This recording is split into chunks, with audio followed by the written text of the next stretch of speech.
여러분, 오늘 아침에 대통령 욕 한 번 하셨습니까? 당연한 거 아니냐고요. 근데 저는 오늘 그 당연한 것, 이 사실 얼마나 기적 같은 일인지를 평양에서 태어나 북한 체제에 짓눌리며 살다가 한국 땅을 처음 밟은 한 아버지와 그 아버지를 찾아 얼떨결에 한국에 오게 된 아들의 이야기를 통해서 다시 한번 보여드리려고 합니다. 이 이야기는 단순한 탈북 성공담이 아닙니다. 아름다운 상봉 이야기도 아니에요. 여기에는 북한이라는 나라가 어떻게 사람들의 삶을 통제하는지 그 메커니즘이 고스란히 담겨 있어요. 그리고 그걸 직접 겪고 버텨온 사람들의 증언이 우리가 교과서에서 배운 어떤 분석보다 더 정확하게 그 체제의 본질을 꿰뚫고 있습니다. 전체주의 체제 분석을 수십 년 해온 학자들이 평생 쓰는 언어보다 기름 냄새 한번 풍겨도 신고당하던 사람의 말 한마디가 더 정확할 때가 있거든요. 오늘이 그런 날입니다. 자, 지금부터 시작합니다. 아버지는 평양 출신입니다. 그냥 평양 출신이 아니에요. 아버지의 아버지. 그러니까 할아버지는 평양중앙예술극장의 바이올린 연주자였고 할머니는 정전 직후 평양에 처음 세워진 공원 및 농업 전람관의 첫 번째 해설원이었습니다. 엘리트 집안이에요. 예술과 교육의 가정이고 북한 기준으로 보면 나쁘지 않은 출발이었어요. 그런데 아버지가 세상에 울음을 터뜨리는 순간부터 이미 불행이 차려져 있었다고 합니다. 왜냐고요? 할아버지가 평양에서 추방당했기 때문입니다. 평안도에서 함경도 해령으로 석회석과 탄광이 넘쳐나는 평양에서 밀려난 사람들이 몰리는 그 땅으로 해령이라는 곳에는 특산물이 있어요.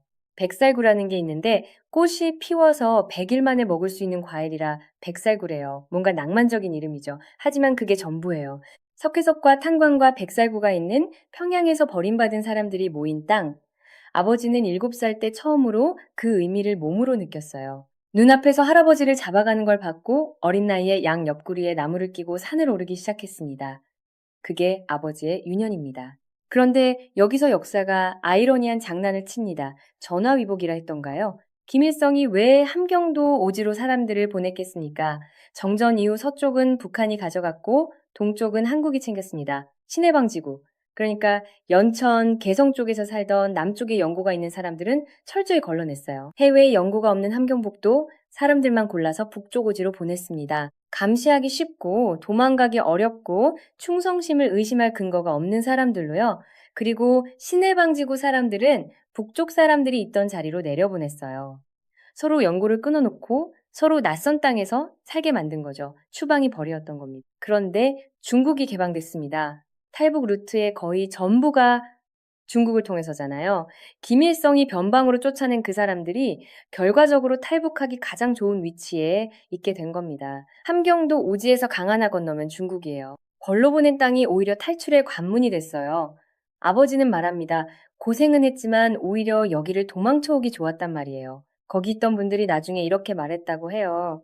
김일성이가 그것까지 생각 못했지. 맞는 말이죠. 중국이 그렇게 개방될 줄은 꿈에도 몰랐겠죠. 그리고 그 오판이 수만 명의 목숨줄이 됐습니다. 잠깐 이 이야기가 여기서 끝나면 운 좋은 사람들 얘기가 되는 거죠. 진짜는 지금부터입니다. 아버지는 중국에 나온 후 약 10년 동안 이산가족 연결 중개 일을 했습니다. 한국에 있는 사람이 북한에 있는 가족을 만나고 싶다.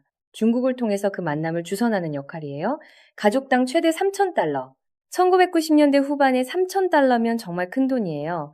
북한에서 어지간한 사람이 평생 벌기도 힘든 금액입니다. 아버지 말로는 한 달에 한 것만 연결해도 한 장이면 세 식구가 사는 게 뒤집어졌어요. 라고 했어요. 그런데 이게 당당한 수입이 아닙니다. 언제 잡혀갈지 모르는 일이고 조금 돈이 생겼다 싶으면 보위부에서 불러다 다 털어갑니다. 10년을 했지만 늘 불안하고 늘 쫓기는 삶이었어요. 당당한 돈이 못 되니까 항상 불안하고 언제 와서 나를 잡아갈까 불안한가. 그러면서도 계속 했던 이유가 뭔지 아십니까? 그 일이 만들어내는 순간들 때문이었을 겁니다. 아버지가 기억하는 상봉 중 가장 인상에 남는 장면이 있어요. 함경남도 나은군 철도공장 마을. 하모니카처럼 줄지어 선 작은 집들 중 한 곳. 어머니가 거동이 불편해서 딸만 들어올 수 있었어요. 한국에서 온 아버지가 새 아내까지 데려왔는데 새 아내가 많이 줘라 많이 줘라 했다고 합니다. 돈을 얼마나 줬는지는 아버지가 간섭하지 않았다고 해요. 그런데 헤어질 때 그 아버지가 자기 속옷을 벗더랍니다. 겨울이었어요. 딸에게 그 속옷을 건네면서 이렇게 말했다는 거예요. 빨지 말고 엄마를 입혀라. 아버지가 그 장면을 회상하면서 눈물이 나더라고요 라고 했을 때 저는 그 말의 무게를 잠시 생각했습니다. 돈이 아니에요. 새 아내가 준 두툼한 돈봉투가 아니라 자기 채취가 배어 있는 속옷 한 벌, 걷지도 못하는 어머니에게 그 온기를 전하고 싶었던 겁니다. 새 아내와의 관계, 북한에 두고 온 가족, 수십 년의 이별, 다음에 또 올 수 있을지 모른다는 불안, 그 모든 것이 그 속옷 한 벌에 담겨 있는 거예요. 이상가족 문제를 정치 이슈로만 보는 사람들한테 이 장면을 한번 보여주고 싶어요. 그런데 이게 전부가 아닙니다. 아버지가 주선한 상봉 중에는 전혀 다른 결말도 있었어요. 수십 년 만에 형제를 찾았는데 만나자마자 싸움이 납니다. 당신 때문에 우리가 성분이 나빠서 이렇게 고생했는데 돈을 이만큼밖에 안 주느냐. 아버지가 그때 느꼈다는 거예요. 세상의 모든 비극은 돈이구나. 근데 저는 이 장면에서 생각이 좀 다릅니다. 이건 돈 문제가 아니에요. 북한 체제가 성분으로 가족을 갈라놓고 출신 때문에 평생 핍박받게 만들어 놓은 다음에 그 오랜 원한이 상봉의 자리에서 터진 겁니다. 비극의 원인은 돈이 아니라 그 가족을 수십 년 동안 그렇게 만들어 온 체제예요. 그리고 아버지가 돈을 벌어들이면 어떻게 됩니까? 분주소 담당 보안원 7명이 매일 집에 와서 밥을 먹습니다. 공짜로요. 그게 싫으면 나중에 신고를 당하는 거예요. 그런데 먹여놓으면 어떻게 됩니까? 그 보안원이 누군가 신고했다 싶으면 귓속말로 알려줍니다.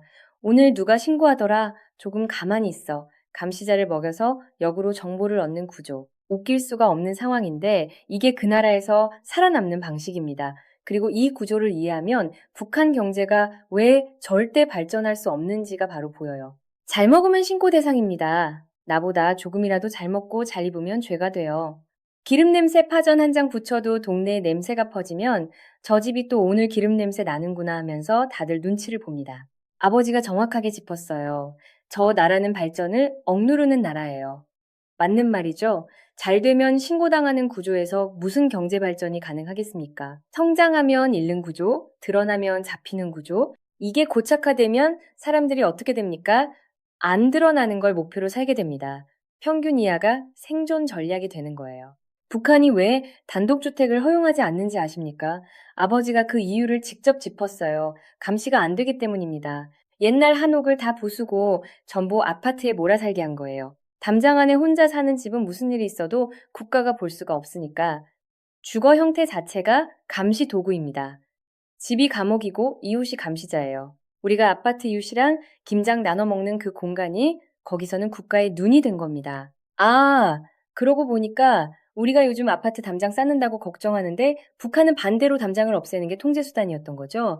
이 구조를 이해하면 아들이 한국에 와서 받은 충격이 왜 그렇게 컸는지 바로 이해가 됩니다. 그나저나 아들 얘기를 잠깐 해볼게요.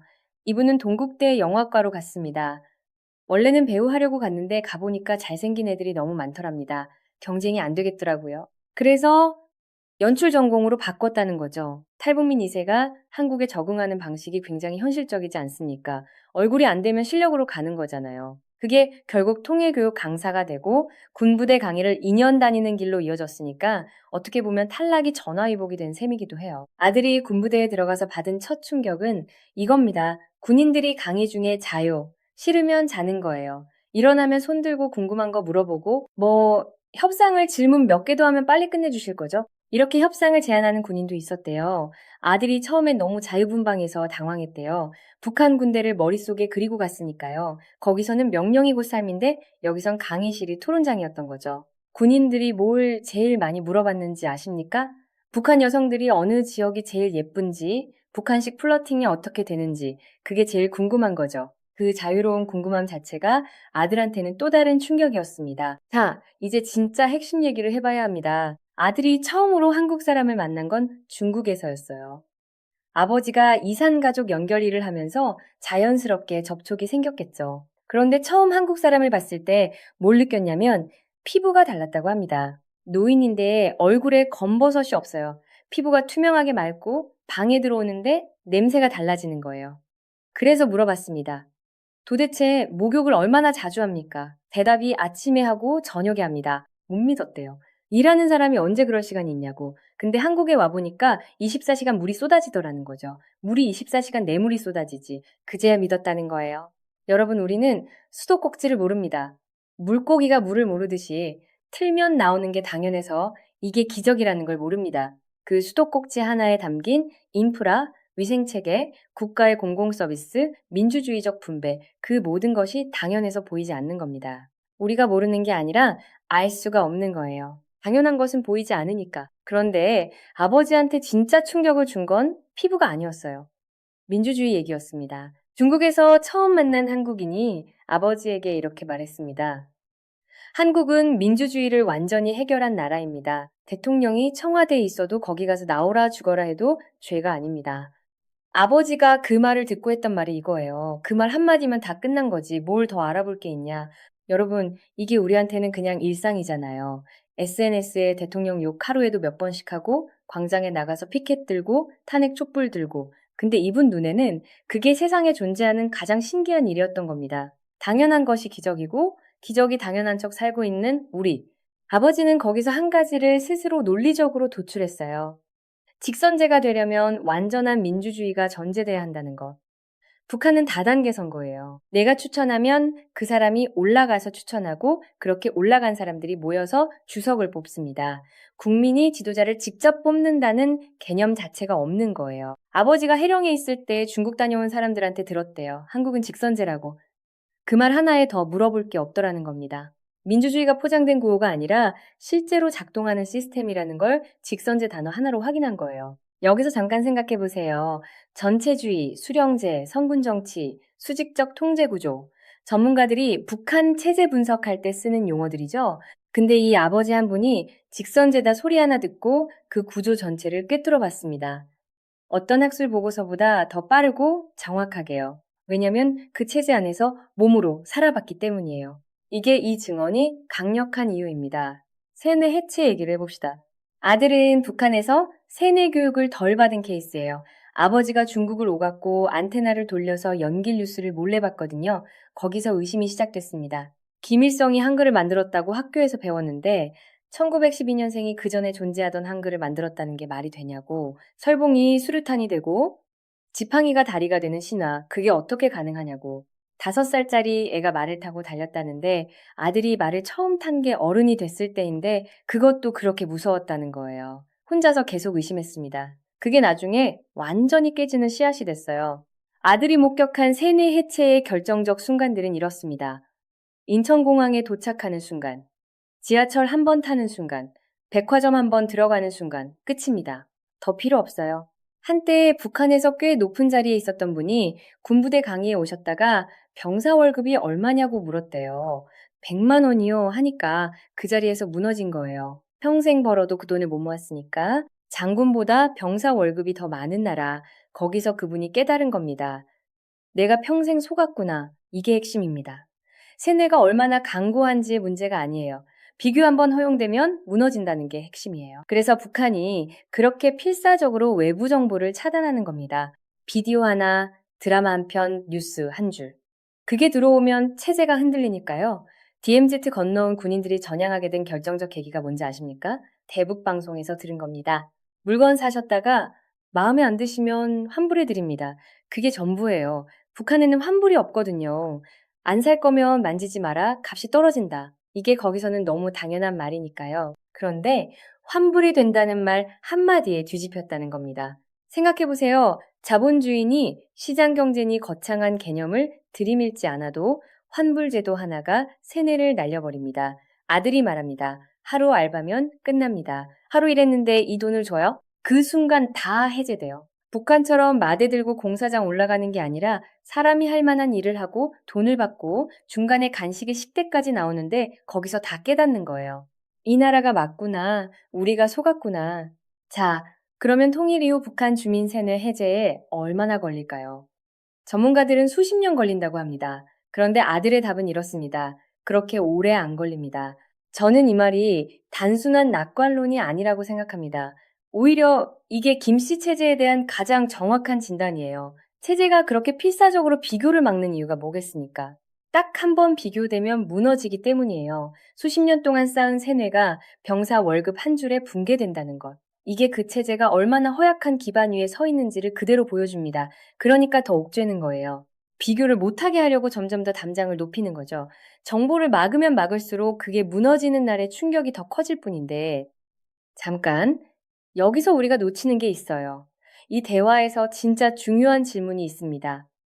세뇌가 쉽게 깨진다면 왜 더 많은 사람들이 깨어나지 못하고 있을까요? 답은 간단합니다. 비교할 기회 자체가 없는 거예요. 인천공항을 보는 순간 깨진다고요? 근데 인천공항에 갈 수가 없잖아요. 지하철 한번 타면 된다고요? 타러 갈 수가 없잖아요. 그래서 체제가 존속하는 거예요. 비교의 기회를 원천 차단하는 것. 그게 바로 북한 체제의 유일한 생존 전략입니다.